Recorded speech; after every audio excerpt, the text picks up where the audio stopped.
The COVID-19 pandemic forcing the cancellation of popular auto shows in New York and Detroit and putting many manufacturers in a really tight spot. You know, automakers look to auto shows to showcase their newest models. Well, no auto shows, no problem. This morning, we're getting an exclusive sneak peek at some of the newest vehicles in production. Our resident expert, Nik Miles, joining us from Atlanta and in a really interesting spot. Good morning, Nik.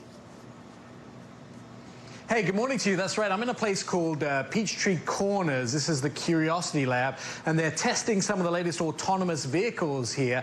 This is a really cool diorama of what it looks. They have a 1.5-mile track around the outside of this facility that they're testing some of those vehicles on.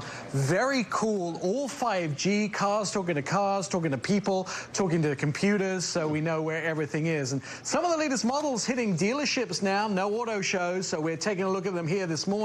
Some of those models, including that new Ford F-150, by the way, that's going to have some autonomous features, level 2, but it's not just about the autonomy. It's well stocked on the inside for people to do business in and use their computers, take a nap, use the back for cargo spaces, even has an inverter in it that can power up to 150 different refrigerators.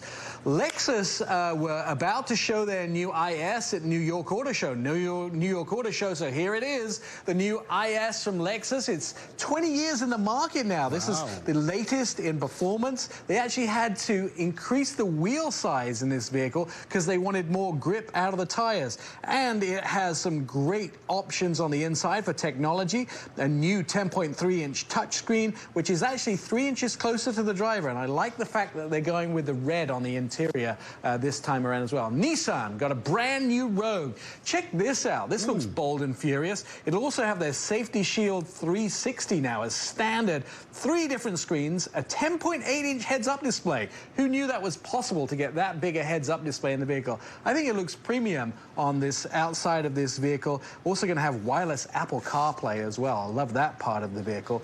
Do you remember the Toyota Venza? This was one of my favorite vehicles. They took it away, but they're bringing it back now. It's super sophisticated. It's only going to be available in a hybrid, and it's going to be all-wheel drive, which is kind of cool. It sort of has the driving characteristics of a sedan, but all that comfort that you expect in a crossover with a 12.3-inch touchscreen on the inside. But we know everybody loves power and performance. Check this out as the new Dodge Durango SRT Hellcat. This is going to be the most powerful SUV ever, with over 700 horsepower, going 0 to 60 in 3.5 seconds. And this was released the same time as their new Dodge Charger SRT Hellcat Red Eye, which has, get this, stand by, 797 horsepower. Crazy amount of performance out of this vehicle. Top speed of 203 miles an hour. You'll never be late to the studio ever, ever, ever again with that sort of top speed in the vehicle. And for those people that like van life, there's a new Toyota Sienna that's coming out. This will be for all stages of life. It's going to be in a hybrid and an all-wheel drive option, and it's going to have things like second row heated seats and also ottoman in the back as well. And I finally want to show you this. So, you know, a lot of cities are starting with these scooters in the cities, but they get left over the sidewalks everywhere. Well, this scooter has got the next stage in autonomy. It'll actually return itself to its base when you don't use it. Goex is the company that makes the scooter. Tortoise makes the software, and now you can summon it from your cell phone as well. So no longer do you have the scooters lying on the sidewalk. It's transportation for all at Peachtree Corners. I'll throw it back to you. That's really great. We got a few seconds. Is it still a buyer's market out there, even with the pandemic?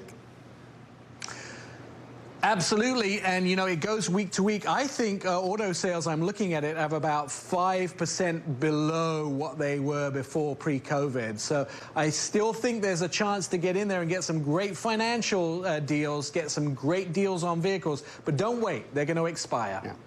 Our resident expert, Nik Miles. Nik, be safe. You too.